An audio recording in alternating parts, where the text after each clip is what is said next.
Next GS3 నుంచి ఒక question చూద్దాం.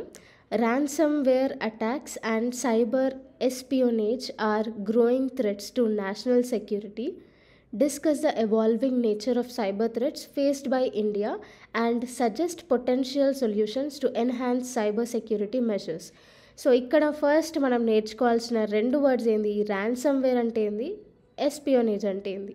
సో దీన్ని మనం డిఫైన్ చేయాలి. ఫస్ట్ ర్యాన్సమ్వేర్ అంటే ఏంది, ఒక పర్సన్స్ డాటాని ఎన్క్రిప్ట్ చేసి మొత్తం వాళ్ళ కంట్రోల్లోకి పెట్టుకొని యాక్సెస్ రీస్టోర్ చేయాలంటే నువ్వు పేమెంట్ చేయాలి అనేసి డిమాండ్ చేస్తారు.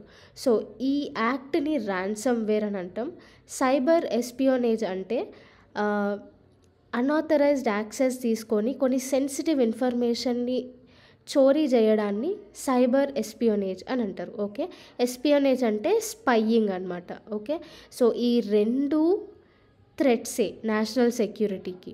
సో ఎట్లా అసలు India A type of cyber threats అనేవి ఫేస్ చేస్తుంది అనేసి కొంచెం అట్లా డిస్క్రైబ్ చేసుకుంటూ పోవాలి. So evolving nature of cyber threats faced by India అని రాసుకొని ర్యాన్సమ్వేర్ అటాక్స్ అనేవి ఈ మధ్య కాలంలో చాలా ఇంక్రీజ్ అవుతున్నాయి. ఫర్ ఎగ్జాంపుల్ 2022లో all India institute of medical sciences పైన అటాక్ చేసినారు. సో ర్యాన్సమ్వేర్ అటాక్ అయింది దీనిపైన. నెక్స్ట్ సైబర్ ఎస్పియోనేజ్ అంటే నేర్చుకున్నాక స్పైయింగ్, ఇంకా data leakages. So data leakages అయినాయి. For example Kudankulam nuclear power plant పైన డేటా లీకేజ్ అనేది అయింది. సో ఇది నేషనల్ థ్రెట్. నెక్స్ట్ వచ్చేసి డీప్ ఫేక్స్, ఇంకా AI పవర్డ్ అటాక్. సో జనరల్గా ఇది ఎలక్షన్స్ అప్పుడు ఇట్లాంటి డీప్ ఫేక్స్ యూజ్ చేస్తారు. So political leaders deep fake videos use చేసి డిస్ఇన్ఫర్మేషన్ అనేది బయట స్ప్రెడ్ చేస్తూ ఉంటారు. నెక్స్ట్ ఇంటర్నెట్ ఆఫ్ థింగ్స్, ఇంకా ఆపరేషనల్ టెక్నాలజీస్. సో కొత్త టెక్నాలజీస్ అనేవి వస్తున్న కొద్దీ కొత్త క్రియేటివ్ అటాక్స్ కూడా స్టార్ట్ అవుతాయి. సో దానికి కూడా మనం రెసిస్టెంట్గా ఉండాలి.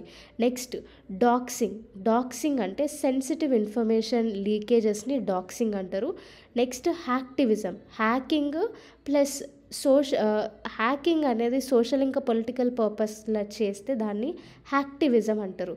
సో ఈ రెండిటి వల్ల నేషనల్ థ్రెట్ అనేది ఉండే ఛాన్సెస్ ఉంటాయి. సో దీనికి సొల్యూషన్స్ ఏంటి అంటే, first thing cyber defence capabilities పైన ఎక్కువ ఇన్వెస్ట్మెంట్ చేయాలి. రీసెర్చ్ అండ్ డెవలప్మెంట్లో కూడా ఎక్కువ ఇన్వెస్ట్మెంట్ చేయాలి. So advance threat detection encourage చేయాలి.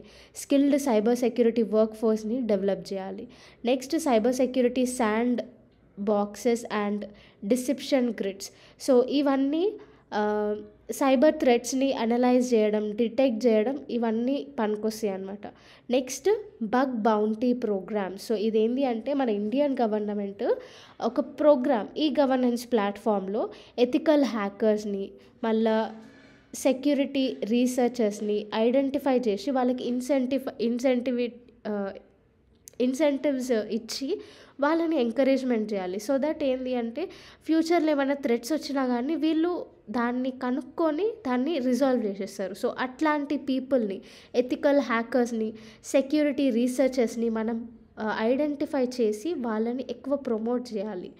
నెక్స్ట్ సైబర్ సెక్యూరిటీ ఎక్సర్సైజెస్, ఇంకా సిమ్యులేషన్. సో ఇప్పుడు ప్రెజెంట్ ఉన్న సైబర్ అటాక్స్కి ఎదురు తిరిగి పోరాడాలి అంటే ఫస్ట్ థింగ్ ఆ రెస్పాన్స్ క్యాపబిలిటీస్ అనేవి ఇంప్రూవ్ కావాలి, ఇంకా ప్రిపేర్నెస్ అనేది ఇంప్రూవ్ కావాలి. సో దానికోసం ఎక్సర్సైజెస్ ఇంకా సిమ్యులేషన్స్ అనేవి తీసుకొని రావాలి.